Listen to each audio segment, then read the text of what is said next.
Kagame n'est pas là pour chercher des solutions aux problèmes du Congo. C'est simple. Kagame ne vit que de la mafia. Peut-être que vous ne connaissez pas le fond du problème. Nous, Congolais, nous n'avons pas de problème avec le peuple rwandais, qu'il soit tous bien ou tout. Non. On a vécu avec les Rwandais, ça fait beaucoup d'années. On n'avait jamais eu ce problème. Jusqu'au jour où Kagame est arrivé au pouvoir, à la faveur des anglo-saxons. Tout ce que vous êtes en train de voir, ce sont les œuvres de Paul Kagame et de son régime qu'il a su mettre en place pendant plus de 25 ans.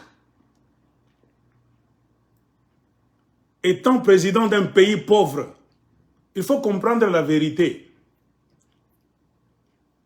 Le Rwanda ne peut pas vivre pour lui-même comme ça, non. Il doit dépendre des pays de la région des Grands Lacs.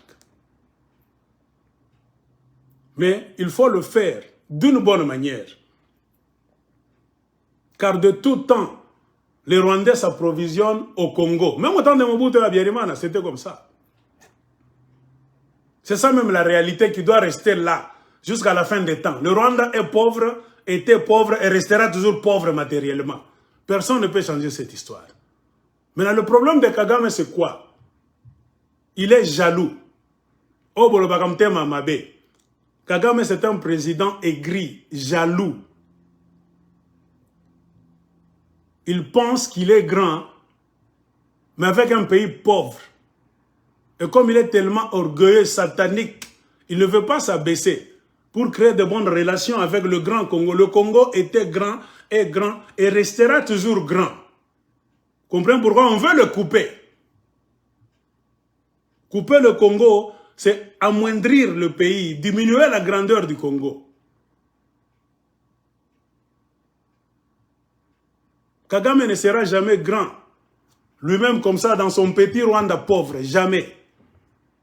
Même si on parle de Kagame aujourd'hui, c'est parce qu'il a su être incorporé dans un grand mouvement de mafia internationale avec des anglo-saxons à la tête qui lui ont donné la mission de déranger le Congo. Entrer au Congo, perturber les Congolais, donc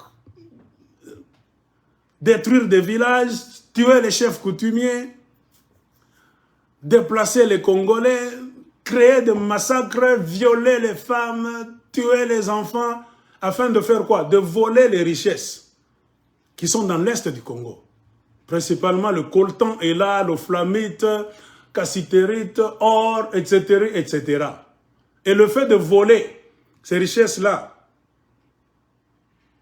c'est ce qui fait que Kagame est devenu ce qu'il est devenu. Kagame, sans les richesses du Congo, fait quoi? 0, 0, 0. On ne peut même pas le regarder deux fois. On lui donne de la valeur parce qu'on lui a donné une mission de voler et d'enrichir le club anglo-saxon du monde. Et en retour, qu'est-ce qu'on donne à Kagame? On lui donne un peu d'argent parce que le Rwanda, c'est un pays pauvre. Plus de 60% du budget du Rwanda, je ne sais pas si vous le savez, dépend des dons extérieurs. Et parmi les grands donateurs, il y a la Suède, je ne sais pas, Danemark, tout ça. Le Rwanda ne vit que des dons. Transfusion. C'est comme un malade, il faut transfusion de sang, perfusion de l'eau. C'est ça le Rwanda. C'est un pays, il n'y a rien. Que le Rwanda ne vous épate pas. Mais il y a possible avec un peuple bien poli, qui respecte les Congolais, on peut créer un mouvement tel que celui qui existait quand Mobutu était vivant. La communauté économique des pays des Grands Lacs. C'est pour s'entraider. Un Congolais pouvait aller au Rwanda, étudier même à l'université, au Burundi, blablabla. Un Burundais, Rwandais pouvait aussi faire ces histoires-là et venir même au Congo. Qu'est-ce qu'un Congolais peut aller chercher au Rwanda? À part les jolies filles, faire l'adultère, se marier. À part ça, il n'y a rien. Le Rwanda ne peut jamais t'épater. Mais un Rwandais a beaucoup d'intérêt au Congo.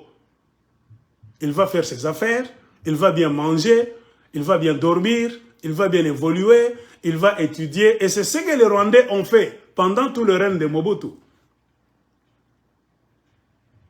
Nous, on croyait qu'on était en train de traiter avec nos frères africains.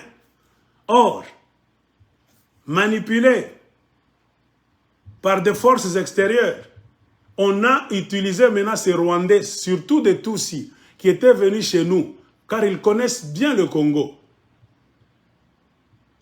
À l'avènement de Kagame, en 1994, après avoir tué le président Biarimana, c'est maintenant une sorte de nouvel ordre mondial qui a eu lieu. Il fallait changer beaucoup de choses dans le monde, y compris le système politico-socio-culturel de l'Afrique centrale, la région des Grands Lacs. Ainsi, on a donné un devoir à Kagame d'entrer au Congo, commencer à voler les richesses. Ce qui les intéresse, ce sont les richesses exorbitantes du Congo, les richesses les plus chères. Point barre. Qu'on ne vous trompe pas, tout ce qu'on est en train de vous faire signer, c'est parce que nous avons des politiciens congolais imbéciles. Banto à Tama. On sait qu'un Congolais ne monte à Tama. Un Congolais ne pense pas pays, il pense lui-même. Mais regardez Chilombo. Chilombo a pensé lui. Il va s'habiller, il va bien manger, il va grossir. C'est ce qu'il pensait quand il est allé dans la ferme de Kingakati. Et c'est ce qui est en train de lui causer des problèmes.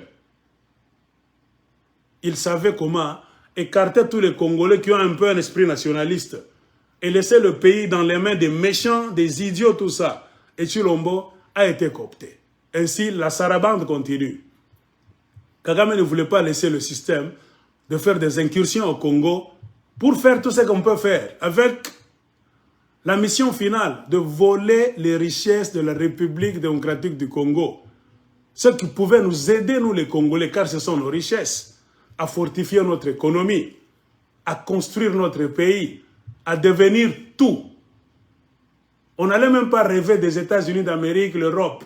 Ils allaient rester derrière, car Dieu nous a donné, nous, tout ce dont les autres rêvent. Avoir, ça se trouve au Congo, en forme de richesse, au sol et sous le sol. Et Kagame, c'est un nègre de la maison, avec Museveni. Des jaloux, connaissant le Congo, ces terres riches, ils sont en train maintenant d'être utilisés par le mouvement satanique des reptiliens anglo-saxons pour venir voler les richesses. Et le vol des richesses est accompagné de tout ce que vous êtes en train d'entendre. Vol, viol, assassinat, tout. La mission principale, c'est voler le coltan amené au Rwanda. Et le Rwanda, dans plus de 25 ans, est devenu le carrefour de la mafia internationale.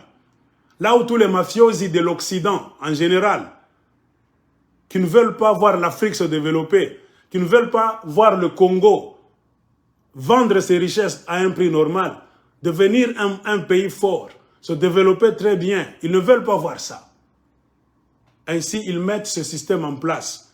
Le système de tuer la démocratie au Congo, faire la promotion de présidents idiots et tricheurs au Congo. Et au Rwanda, maintenir Kagame là-bas. Kagame peut tuer. Il tue beaucoup. Dans 25 ans, c'est un tueur en série. On le laisse là, avec Museveni. Des vrais dictateurs de l'Afrique centrale. Mais sont en train d'aller voler au Congo. C'est leur valeur.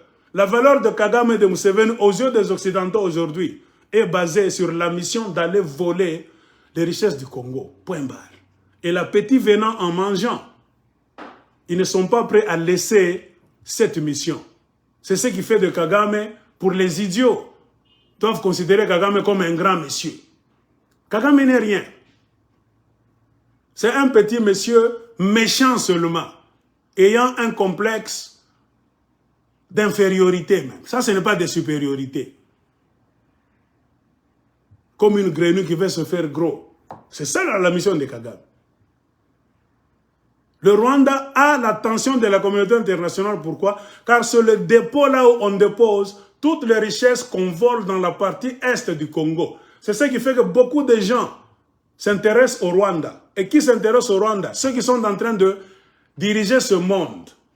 Les Occidentaux, la mafia internationale, qui est même à la Banque mondiale, Fonds monétaire international, l'ONU, leurs institutions, même leurs ONG. Ce sont des mafiosi tous. Comprenez pourquoi ils s'intéressent au Rwanda? Non pas parce qu'ils aiment les Rwandais tous et Hutus. Non, qu'on ne vous trompe pas. Le Rwanda, c'est le dépôt. On vole au Congo, on dépose au Rwanda. Tout le monde doit descendre au Rwanda, prendre sa part, donner un peu d'argent, pourcentage, commission à Kagame, et Kagame construit ses histoires. Eux, ils prennent la part des lions, ils acheminent en Occident. Après l'argent qu'ils lui donnent, ils lui donnent quoi? La sécurité. Il faut que Kagame soit sécurisé. Pourquoi? C'est leur boy, leur garçon de course, c'est Museveni. Ils savent que ce sont des dictateurs, des tueurs. Batamite Mamabe, des tribalistes. Un pays là où une minorité de Tutsis dirige. Les Blancs savent ça. Pourquoi ils ne disent pas Kagame, le droit de l'homme des Américains, des Anglais, des Français disent que Kagame, toi tu es un ethniciste. Le pays est dirigé par le 10% des Tutsis.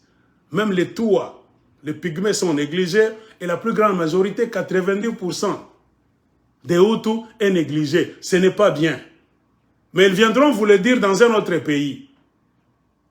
Un pays qui échappe à leur contrôle. Ils viendront vous dire, il y a droit de l'homme qui manque. Mais n'ont jamais parlé des droits de l'homme au Rwanda. Parce que c'est eux qui ont mis ce système de mafia. L'Occident, c'est la mafia. C'est ce que nous voulons faire entendre, comprendre à nos enfants. Les Occidentaux ne vivent que de mafia. Ils ont toujours été comme ça. Ils n'ont pas commencé aujourd'hui. On ne le savait pas pourquoi on n'était pas connecté par les canaux de communication comme l'Internet. Aujourd'hui, nous sommes partout. TikTok peut te donner cours. Facebook, YouTube, Google, partout. Ils ont toujours été comme ça. Ils ne vivent que de la mafia. L'Occident est devenu puissant par la mafia. Tous ceux qui prospèrent, ils doivent aller détruire ça. Un bon président, on doit l'assassiner. Pour faire la promotion d'un président méchant ou bien d'un président idiot, manipulable.